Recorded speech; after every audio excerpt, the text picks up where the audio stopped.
Hello everyone, welcome back to Indiana Kayak Fishing Journal. The video I have for you today is my top 5 fishing memories of 2024. Now, 2024 was a little bit unusual. I actually ended up getting out fishing a little bit less than I normally do in any given year. And then even when I did get out, I had a little bit less success targeting a bunch of different species than I normally do. That being said, I targeted a ton of different things this year, and I at least had a little bit of success doing everything that I went out for. So overall, not a bad year, and there was definitely some highlights from the year. One of the species that I actually got out fishing for more in 2024 is brown trout. Typically what I do for brown trout is I target them in the dead of winter and then in the very, very early spring. Well, last winter, the winter of 2023 to 2024, we had an extremely mild winter, which allowed me to get out 6 weekends in a row to target brown trout with spinners and crankbaits.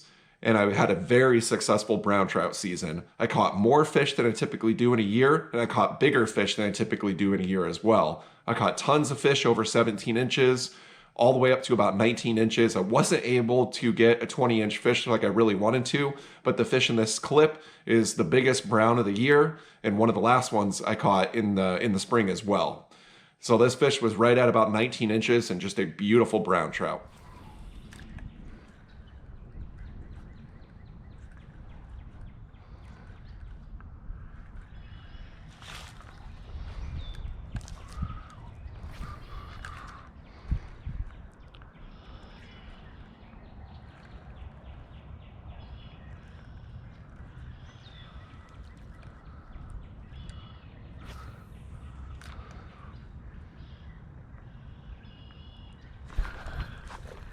Oh, giant brown. Absolute freaking giant. He's a pig. He's a pig. Come on, stay on there, buddy.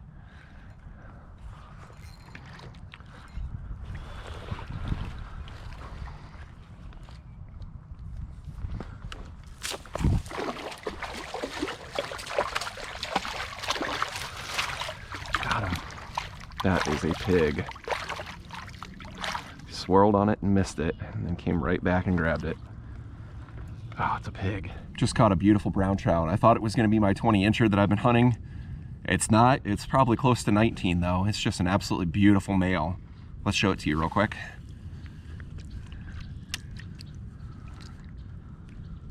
If he'll cooperate.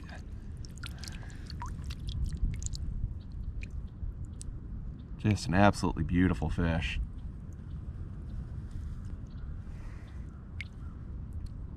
Look at that bad boy. That's so cool. Yeah, that fish is almost 19 inches.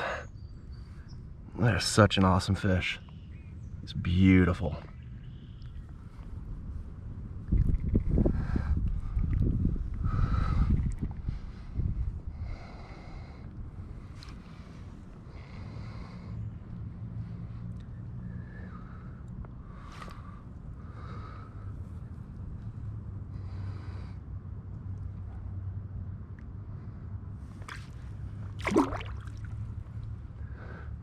There he goes. Just a spectacular brown trout, and what a great way to end a really great brown trout season over the winter. Now, coupled with that extremely mild winter that we had an extremely early spring, and by the end of February, steelhead in the northwest Indiana tributaries were heading up the river and were already spawning by the end of February, which is extremely unusual. Like I said, everything was just really, really early this spring. So the best trip that I had this spring for steelhead was actually the very first time that I went up at the end of February, and that's where I caught the fish in this next clip. It ended up being the biggest steelhead that I caught for the year, and then one of the other unusual things is I caught it on a jig that I had tied myself, which was kind of a new lure for me, and I'm kind of discovering how this lure is going to work. And I've caught 4 fish on it so far, and I'm looking forward to fishing it more often here in the coming years. You know, the jig is just a woolly bugger tied onto a jig head. So it's got a marabou tail that gives it a lot of action. It's got a chenille body and then hackle to give it the nice shape of the fly. So like I said, it's relatively small, but for some reason the steelhead seem to really like it. So it's definitely going to be a lure that I'm going to be using more in the coming years.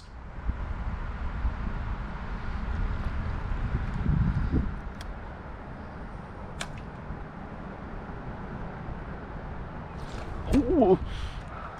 Oh my God. He just missed it again. Oh, there he is. Giant. Absolute giant.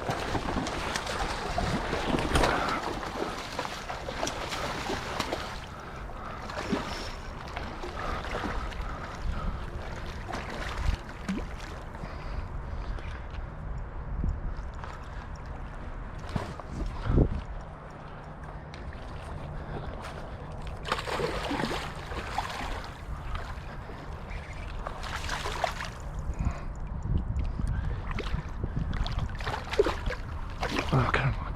Turn, baby. Yes! There he is. There he is. He's a giant.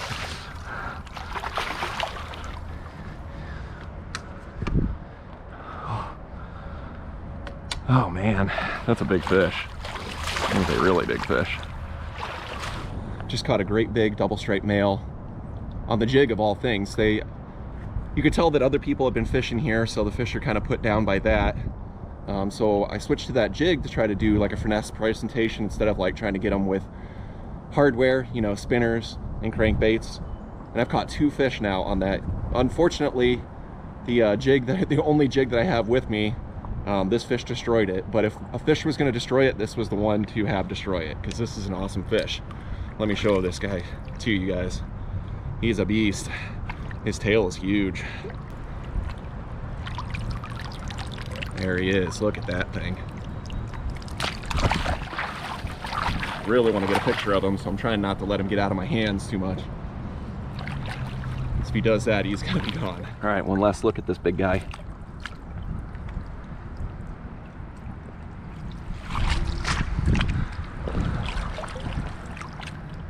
Jeez, that is a nice fish. I mean, look at the tail on that thing. Jeez. The rest of him isn't too shabby either.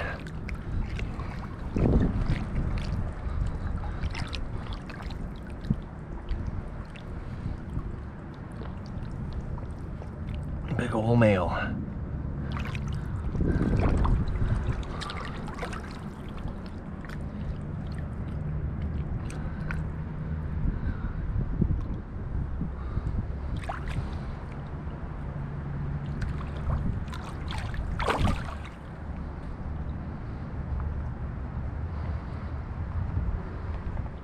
What a great steelhead and a really cool way to catch them. My next clip is a trip that Kelly and I took in the beginning of October. Kelly took a few days off and joined me to go out through the week and fish for northern pike. And we had some good success. The first day, I think we ended up boating 4 fish. And then the second day, we ended up boating 6 fish, including the fish in this next clip. But what makes this fish in this next clip significant, and what makes it a great memory for me, is Kelly had kind of struggled all day to end up catching any decent pike. She had boated several little ones, but was really wanting a nice fish and was just struggling to get it done. Well, she stuck with it, and she was really persistent and kept making good casts. And right at the end of the day, right before we were going to be done in just a few minutes, she ended up catching this northern pike.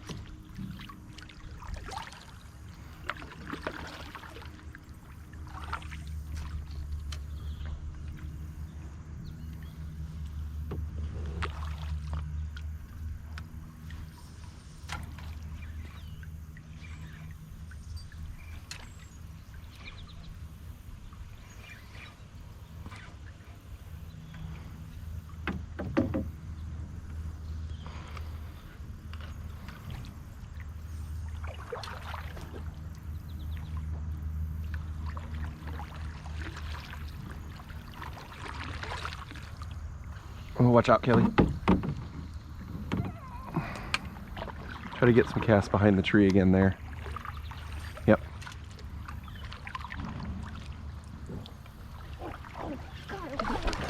Giant. Hold on to him. Nice and easy. Get up. Keep him from going down there. We got him. Yeah. Hold on to that. We got him. Last minute heroics. Like, we take that bend and it goes right to the park. That is like a last second fish. We got him. We got him, and it's a good one. It's a good one. I'm glad I told you to cast over there again. Yeah. Nice. All right, Kelly worked all day. Missed a ton of fish. Yeah. I got one good one earlier, and then she finally got this one literally one bend before we were done for the trip. It's a really good fish, about a 30-incher. She worked really hard for it, got a really good one in the end. Yep. Beautiful fish there to end the day on. Let's let her go. I don't know, that's every bit as nice as the one I caught. Yeah. I'm thinking so. Look how pretty that is. The tail is orange. That is a really clean looking fish too. You know, like the other one had a bunch of lamprey scars on it. Yeah. Okay.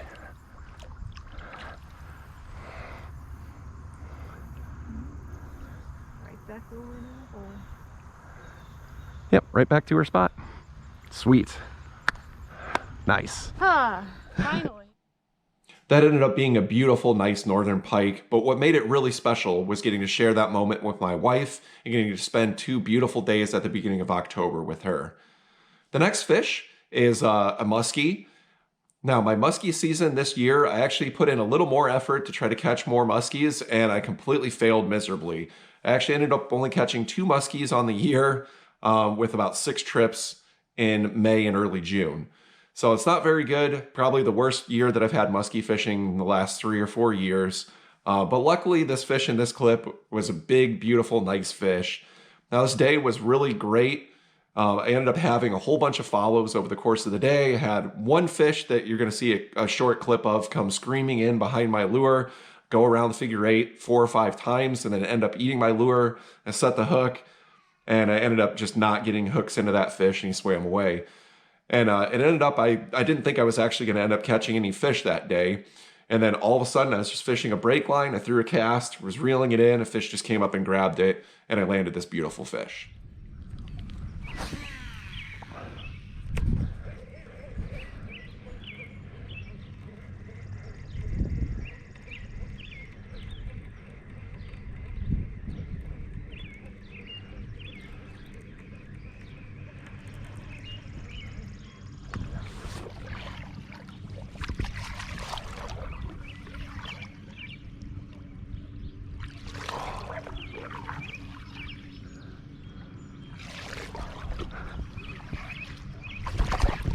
No, no, no, no, no, no, no, no, no.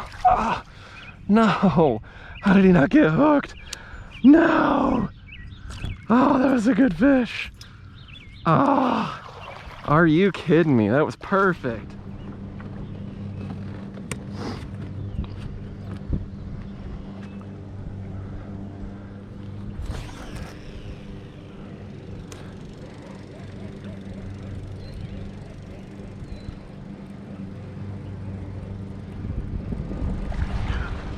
Muskie.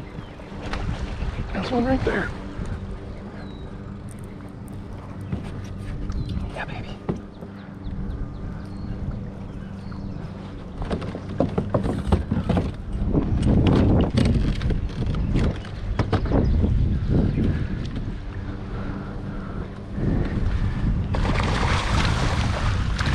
Oh, shit.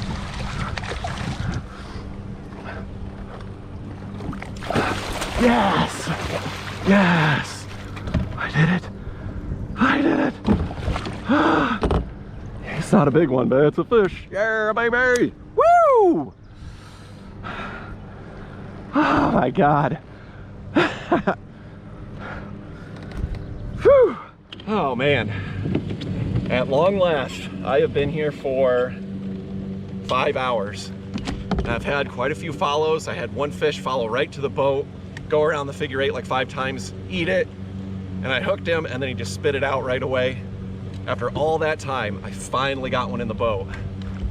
I had a terrible April trying to catch basically anything and everything, but I finally got myself a muskie and it's gonna feel so good. Let me pull him out here and show him to you. He's super fired up, so it's a pretty good fish too. Oh, oh gosh. He's bigger than I thought. Look at there. Just a beautiful muskie. Whew. Worked really hard for that fish. So glad to have finally caught one. Boy, it's been a long time coming. Whew. Beautiful fish. All right, let's get him back. Man, they are ornery. They are squirrely. All right, let's get her back. I'm trying to think of the record of muskie caught out here. It seemed like it was like 4.5 foot, but that's been quite a few years ago. Yeah, I know of a guy that caught a 53.5 incher out of here. This is probably about a 40. That's a nice fish. He's ready to go too. All right, get back in there. Get back in there, fishy. Golly, that's so neat. Oh man, finally got rewarded after all that. Now I need to go home. That's right. Time to go home now. Now, over the last couple of years, I've been very, very fortunate to have caught some nice muskies, and this one can go right in with those other ones. But like I said, with a minimal amount of effort, you know, between 4 to 7 trips in a year, I've caught a ton of muskies. This year wasn't as good, but I still ended up catching that beautiful fish. And the last fish that I have for you guys, what 2024 highlight video for me would be complete without showing my state record spotted gar. So spotted gar are a great fish to target. They're very, very cool. Very highly recommend you go and try to target spotted gar. They are very cool fish. But one of the things that I've been chasing for the last 4 years is this state record for the spotted gar. I knew it was very beatable. I was seeing fish that were bigger than the current state record. It was just a matter of getting one, getting a lure into his mouth, and getting him hooked and getting him in the boat. Well, I was finally able to achieve that this year. Go ahead and check out the clip.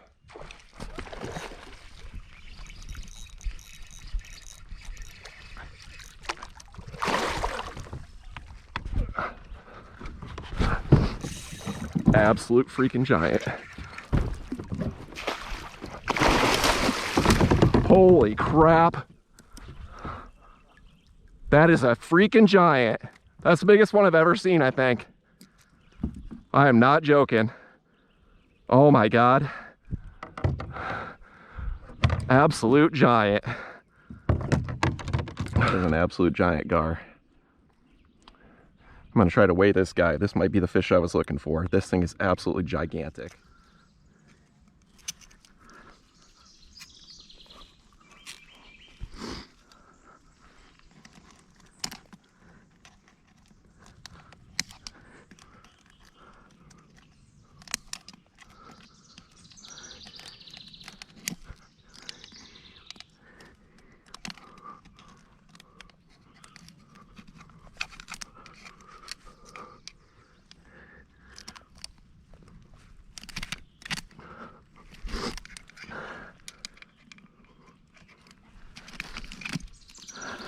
There we go.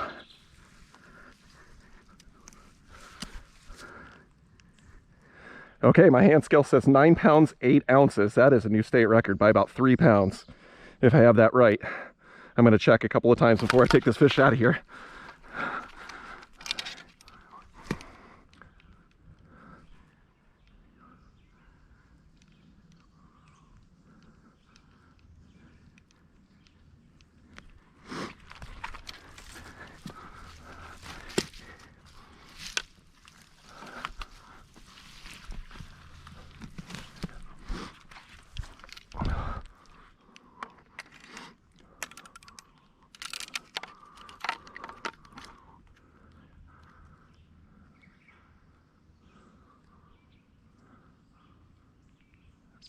Okay, the net is zeroed out on my scale. Let's throw him in.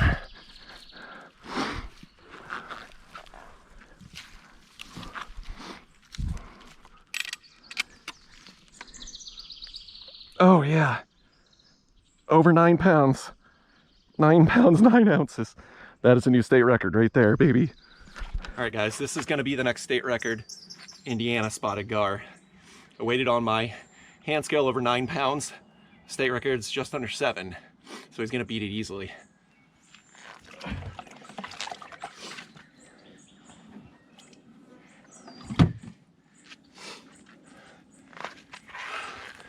What an absolute beast. He's the first fish I caught today. Way bigger than anyone that I've ever caught, obviously. I can't believe it. I actually broke my rod somehow, either during the battle or right when I netted him. About this much my rod broke off the tip, so that sucks, but it's easily gonna be a state record fish. Like I said, it's almost 3 pounds bigger than the current state record, so all I gotta do is, it's 6:30 on a Thursday. I have to figure out where to go to find a certified scale, to get somebody to weigh it for me that can sign off that they weighed it for me, and the record will be mine. So that's what I got to do now. The work is just starting. Now, through a combination of luck and just knowing some of the right people, I was actually able to take my spotted gar to Columbia City and get it weighed on an Indiana DNR certified scale that evening to apply for the record. I want to thank Ben Dickinson, who is our Lake Michigan fisheries biologist, for putting me in contact with Tyler DeLauder. And then I also want to extend a big thank you to Tyler DeLauder for coming in the evening to get that fish weighed and measured for me to get that record certified. So I said it through a combination of luck and just knowing some of the right people, I was able to get the record. It was just an incredible experience. I can't believe how much press and how much people wanted to talk about this fish. You know, the DNR released a press release, and after that happened, I got a ton of requests from magazines and online newspapers and a bunch of different places for comment and for phone interviews, and a lot of that stuff got published. You know, I got an article in the Journal Gazette here in Fort Wayne. The Chicago Sun-Times posted some things. Outdoor Indiana wrote an article and put that in the Outdoor Indiana magazine, and then a bunch of other places as well. So it was just incredible the amount of attention this fish got. Everybody asked me about it. I got to talk about it enough that I was actually kind of tired of talking about it for a few weeks because everybody had asked me about it, and I never get tired of talking about fishing. So that's a very special case at that point. Well, like I said, overall, I had a great 2024. I want to thank everybody who continues to support the channel, who continues to subscribe, like, comment. I really appreciate everyone that does those things. Thank you guys for watching, and I'll see you on the next one.